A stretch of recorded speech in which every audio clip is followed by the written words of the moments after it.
The electric telegraph system was invented by Samuel Morse in 1837. He devised a system of dots and dashes to represent letters and numbers, and a machine that would transmit these codes along wires strung on poles between sender and receiver. This quickly revolutionised communications around the world. Tasmania began electric telegraphy in 1857 with a line from Hobart to Launceston. It was extended to Georgetown and Lowhead by 1858. Other lines followed, including marine cables to Victoria. Interestingly, the arrival of mails was signalled by raising flags at the telegraphic offices.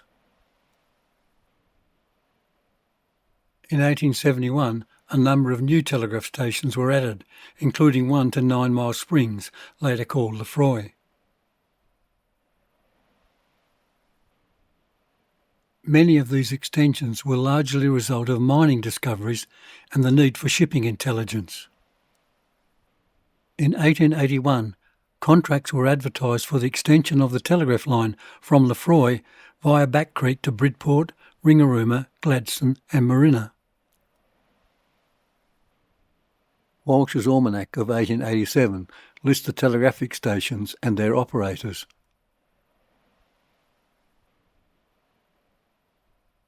Only 1 year later, the Warden of the Hobart Marine Board, Mr. Facey, was advocating an extension of the North East Line from Boobyalla to Cape Portland, and then by submarine cable to Swan Island, illustrating just how much commerce relied on shipping and not road transport. By 1885, the best locations for the marine cable on Swan Island and Little Musserow had been identified, although problems with currents and a rocky bottom were noted. By November 1885, the cable had been laid between Little Musserow and Swan Island by the cable ship Sherard Osborne. 19 kilometres of overland telegraph line then had to connect to the nearest telegraph station at Boobyalla.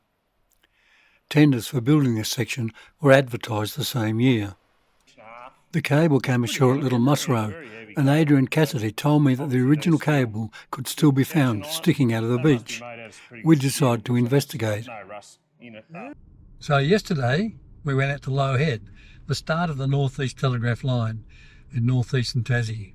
Today we're heading up the other end of the line to Little Musserow and Swan Island to see if we can find the old marine cable that used to stretch across from Little Musserow to Swan Island. But anyway, that's something we can take with you. And I've just got the zip ties on it just to hold it so it doesn't fall apart. Well, much appreciated. It's quite an interesting thing. It's sat up on the beach there for a lot of years. A lot of people walk past it and wonder what it was. What it is. Well, we'll see what we can find.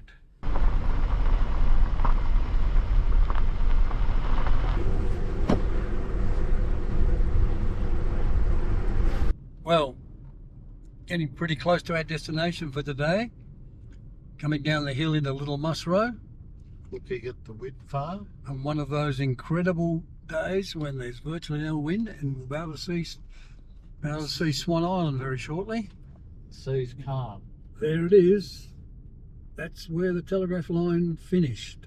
Well, here we are at Little Musserow, about to go on the beach and see if we can track down the cable.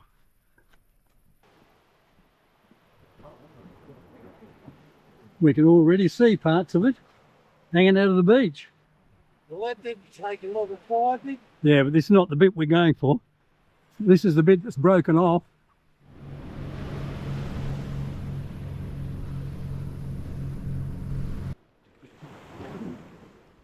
So it's not very far across to Swan Island, is it really? Too far for me to swim. So we're looking for ends of the cable sticking out of the bank.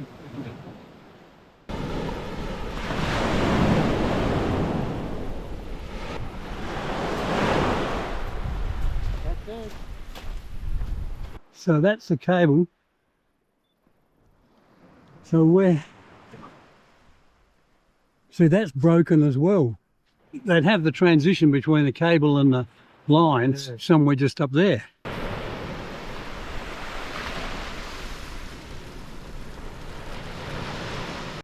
Yeah, that's a good fact that you've cut through. Shows you just how strong it is. Yeah, it's quite strong. So, Well, if you look across, you can see why it comes here, look, Roger, because we're in a direct line of Swan Island. Yeah. See? Over there. It was noted that there were risks to the cable from strong currents and a rocky bottom that could chafe the cable, even though it was heavily armoured. The cable was broken only 6 years later, repaired and then broken again, and repaired in 1893. The tug Waibia was sent from Georgetown with grappling apparatus and 1,100 yards of cable. After struggling with storms and strong currents, the broken ends of the cable were retrieved and a new cable spliced in. The broken cable was retrieved by using a Lowe's patent steam anchor and an underslung cable from the shores. 200 yards of the old cable were brought back, and all of it showed signs of its friction with a rocky seabed. By 1893, the cable had broken again and was deemed unreliable. The telegraph offices at Swan Island, Boobialla were closed. The disused lines from Boobialla to Bridport and from Ringarooma to Alberton were dismantled. Telegraphy had been superseded by the telephone. Now from here, the cable would have run straight through here to a connection between the landline, which will be up there somewhere. I'm going to fly the drone to get a bit of a shot. We could not find any signs of the old telegraph line that ran from here towards Tregarron House, but were told that an old hut, possibly the cable connection hut, had been removed and used as part of a shack at Little Musselrow. Again, the exact position of the line is currently unknown, but early land district charts show tracks that probably indicate the telegraph line, and an old photograph labelled as Telegraph House, Cape Portland, suggests the line existed here.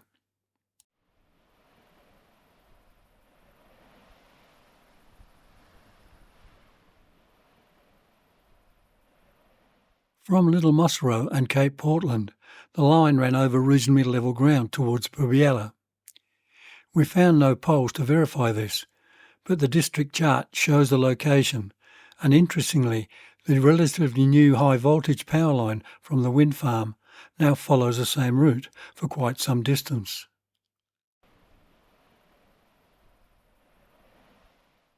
From the drone, in the distance we can see Boobialla and the direction of the telegraph line. It is hard to envisage just how difficult it must have been to clear a line through the bush in this area. We know that the insulators were often fixed to trees, but the line would have to have been cleared to some extent. We decided to explore this area and search for any evidence of the line, poles or insulators. To do this, we had permission to visit the Red Hills property. Well, here we are again, off on another trip. This time we've got Rod and Roger with us. We're going to do some metal detecting and see if we can find more signs of the old telegraph station out at Red Hills property. Turn it around to face yourself and me. Just rotate it 360 or 180. I thought so. So here we are, somewhere near Red Hills, looking for the old telegraph line that was put through here in 1882. So we don't know whether there's anything left, anything still here or not. And the GPS, here we are. Time to take a reference and look at the GPS.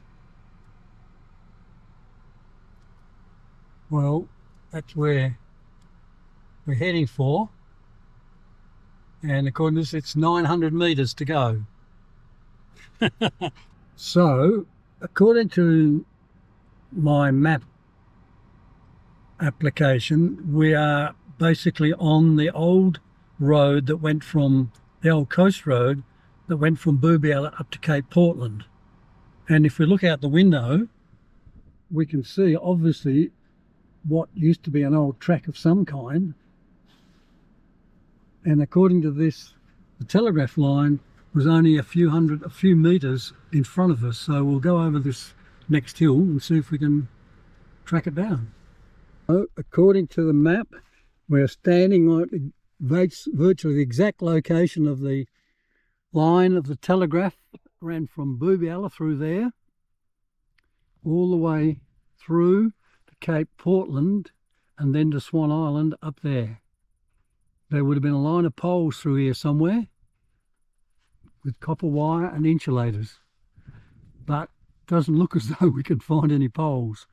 This old track I'm walking along now could have been the part of the old track next to the line where people used to bring the mail along here every week from Georgetown, riding through here, and this might be what remains of that track, which would have been ridden by a horseman carrying bags of mail to the various settlements out here. Unfortunately, we can't see any poles, but they've probably long since gone.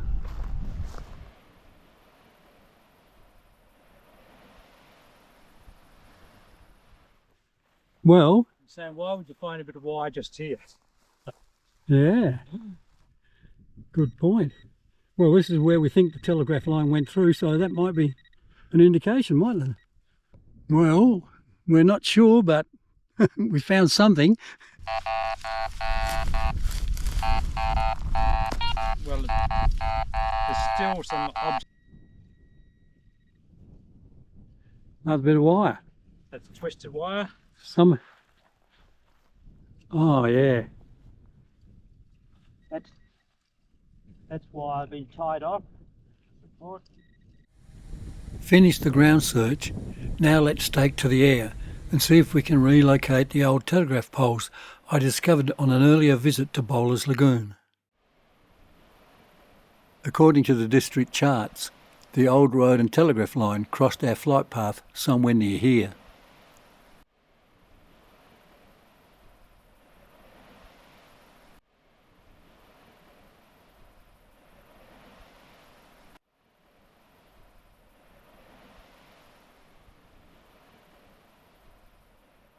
It is obvious that the lagoon has undergone significant changes even in recent years. We are looking for a line of poles seen about 20 or 30 years ago.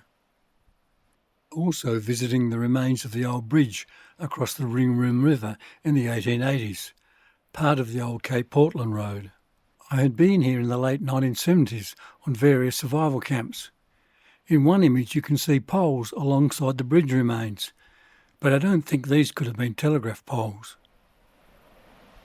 Yeah. Oh, wicket. Fence. Right. Fence. We found a fence. Part of a fence. On the 1999 survival camp, students found part of the old boundary fence that once marked Reverend Brown's farm. In later years, this was covered by sand dunes.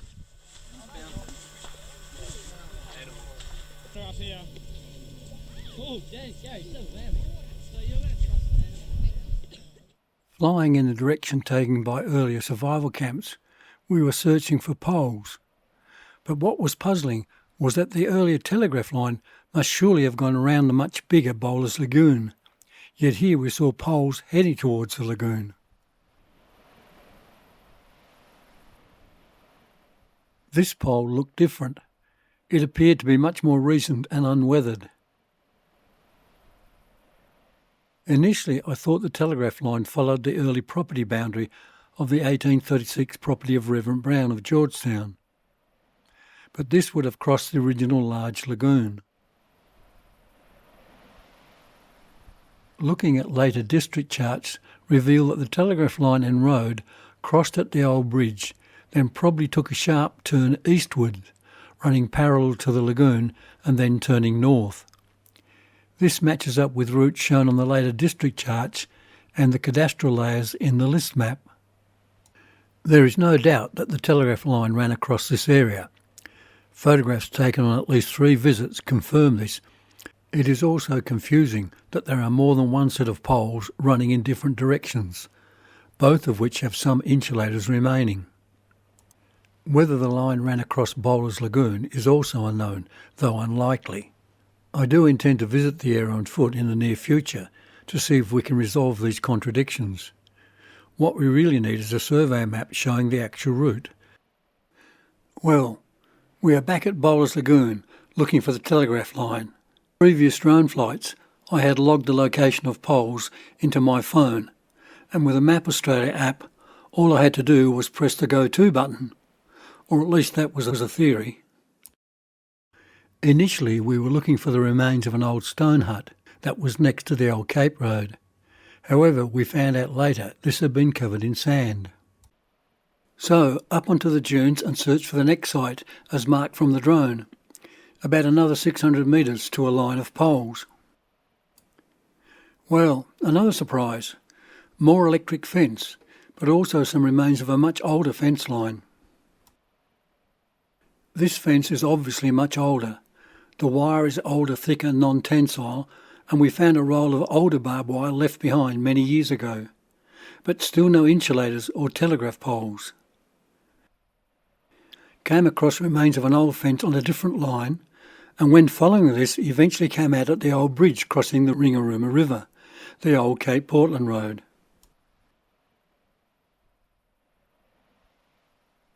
We had tracked down some of the features identified by the drone, but still no sign of those telegraph poles and insulators I had seen on earlier expeditions in the 1990s and 2007. Maybe another visit to the eastern set of dunes will be needed to solve this mystery.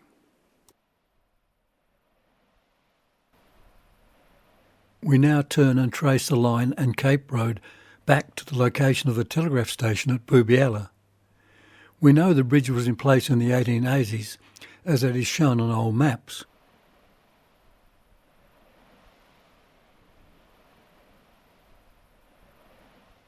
The old roadway was still visible on the 1949 aerial photographs, and you can see where the road crossed the Ringarooma River.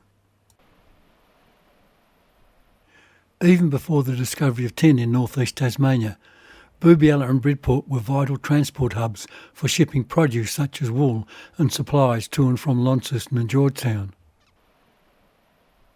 An 1889 map of Boobialla shows an impressive layout, but in practice there are only a few buildings. There were 2 hotels, one run by Donald Campbell, the other by Mr. J.T. Smith, a church, police station, school, residences and store. The most important structures were 2 wharves or jetties. Donald Campbell's can still be seen today, though the wooden decking has gone and the water is now some distance away.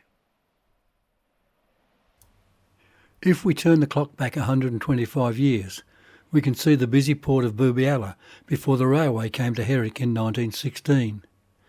This remarkable image from Ben Bishop shows the steamer Star and Ketch Wave tied up at Donald Campbell's wharf. In the background is the old Caledonian Hotel, storage sheds and other buildings. Donald Campbell's home and hotel in the 1920s, and a sketch of the planned layout shows the use of each room, including the post office, and the occupants of each room about 1918.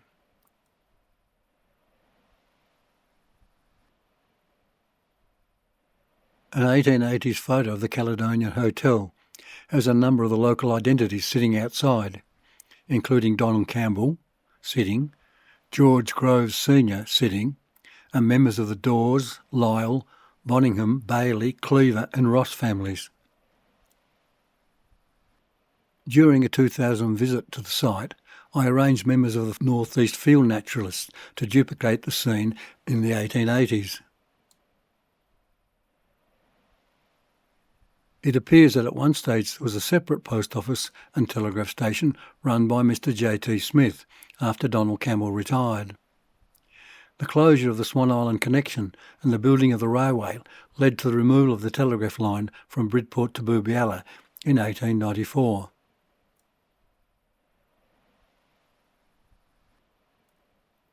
From Boobialla, once called Ringarooma, the telegraph line ran west, crossing the Little Boobialla River and passing Captain Thomas Morgan's property. He had settled at Boobialla about 1879 with his wife Sarah and 2 children, Kate and William. Thomas and Sarah are buried in the Boobyalla Cemetery, along with Donald Campbell and members of the Farquhar family. On the survival camp, we would paddle the Little Boobyalla River and take students up to the remains of the old Morgan homestead and spread a little local history. From Morgan's, the old road and telegraph line ran close to the coast towards present-day Tomahawk, through an area that has been considered as a large wind farm of up to 210 turbines, each about 270 metres high. The old coast road can be seen below, but after the bridge across the Little Boobyalla River was closed, it is difficult to use. The next place of significance along the line is Lyndhurst, once a scene of industry as up to 1,000 gold miners sought their fortunes in underground hard rock mining in 1869. It was here there was a quick flash in the pan with cases of salting to fool investors. At one time it had 4 hotels, police station, courthouse, jail, residence, stables and a blacksmith shop. The rush was short-lived. By 1873 the town was deserted, but interest was rekindled in the 1880s with some large quantities of gold found. Even today, if you know where to look, there are relics of the gold mining days. Stone buildings housing the crushing plant, bricks from chimneys, and lifting gear that raised miners and ore from underground. The Royal Mail arrived at Lyndhurst on Thursdays and Saturdays at 1:30 p.m. A number of people acted as postmasters, including A.J. Morrison. By 1893 the post office was operated from Boobyalla by Mabel Lyle. No mention of a telegraph office has been found, but it is assumed that this did exist here, as the old maps indicate the line heading for Lyndhurst. The dotted red line shows the location of the telegraph line from Lyndhurst to Bridport. The rest of the route is only speculation, but we do know that it ended just east of the Brid River Bridge, at a telegraph station in the house next to the old Forester Inn building. When Bully Barnett demolished this house, he discovered the old telegrams in the roof. These give interesting snippets of information about people and their work in the 1880s.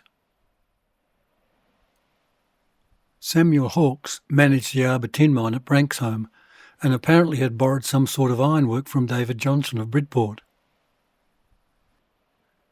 Other telegrams were sent from a Mr. Crask of Bridport, who was a shipping agent for Dinham Steamship Company operating between Bridport and Launceston in the 1880s. Come in. Urgent. We've run out of beer. Could you send that telegram, please? Right, Deverne, Branxholme, 10 words that'll cost you a shilling. Okay, thank you. Thanks a lot. Okay, I'll send it now.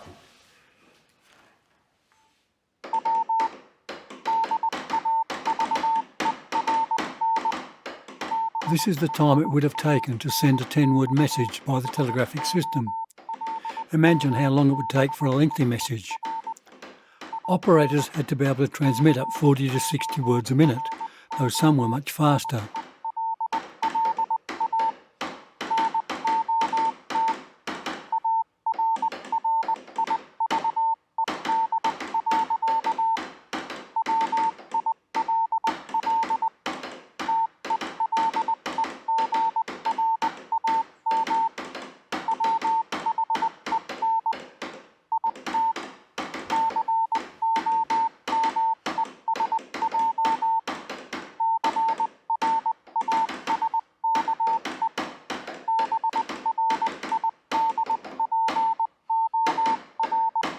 Finished. This urgent telegram for beer would have been transmitted through this wire to the next station at Scottsdale, then relayed to Branxholme. The first person in charge of the telegraph was Miss Robinson, and later Mr. and Mrs. P.R. Brewer.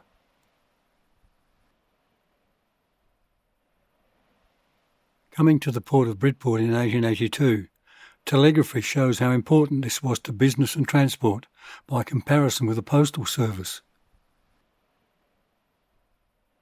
A snapshot of the status of telegraphy in Tasmania in 1882 shows that this was the year lines were extended to many parts of the northeast, with 7 new stations, and a link through to the east coast. Up until 1900, extension of services was rapid.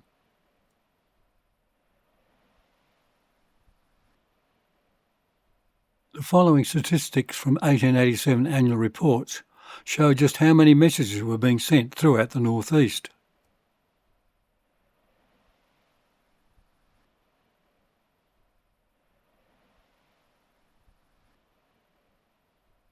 In 1889, the year the railway came to Scottsdale, a new post and telegraph office was opened, and by 1897 all the telegraphic stations had been amalgamated with post offices.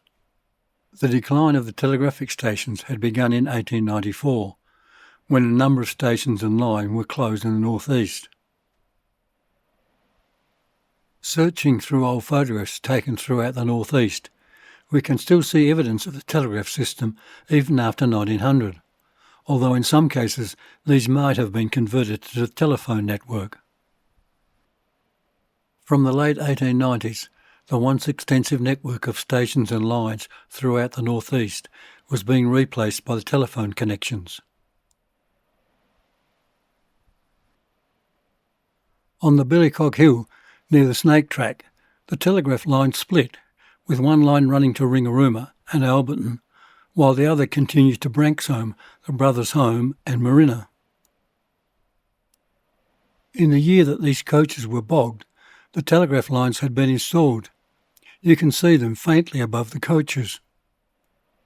Davins Hotel, Branxholme, where the Beer in Coronella telegram was sent on the 4th of April 1883. No doubt it arrived earlier than if it had been sent by coach or horseback over the Billycock and Ledgerwood Lane.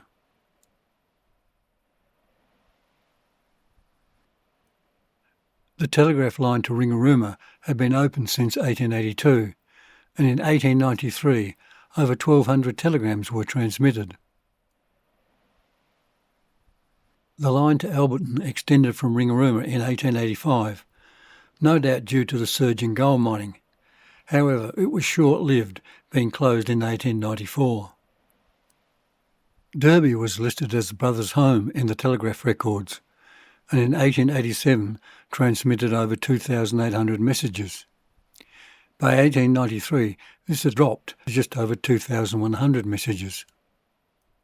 Marina, once the administrative mining centre, was where the East Coast and Northern telegraph systems met. The extension of the line from Gould's Country to Marina was made in 1883 to complete the connection.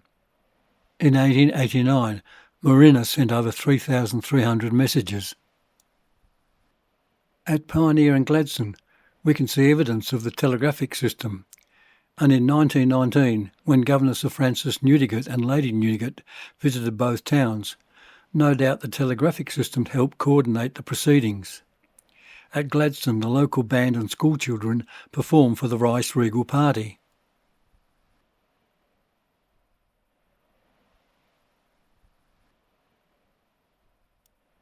The telegraph line was extended from Gladstone to Edison Point in 1889 after the lighthouse had been constructed.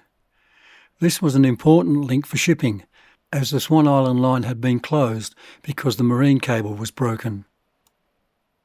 We have nearly completed a circuit of the northeast, starting at Low Head and Lefroy, tracing the telegraph line geographically and back in time to Bridport, through to Scottsdale, Branxholme, Ringarooma, Alberton, Derby, Marina, Pioneer, Gladstone and Swan Island.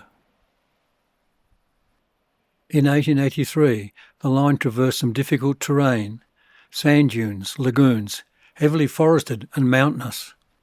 All of this had to be patrolled by linesmen on a regular basis. Spare a thought for these men who in all kinds of weather followed the line through forest, scrub and sand, crossing swollen rivers, keeping the line open. Unfortunately, some lost their lives in doing so.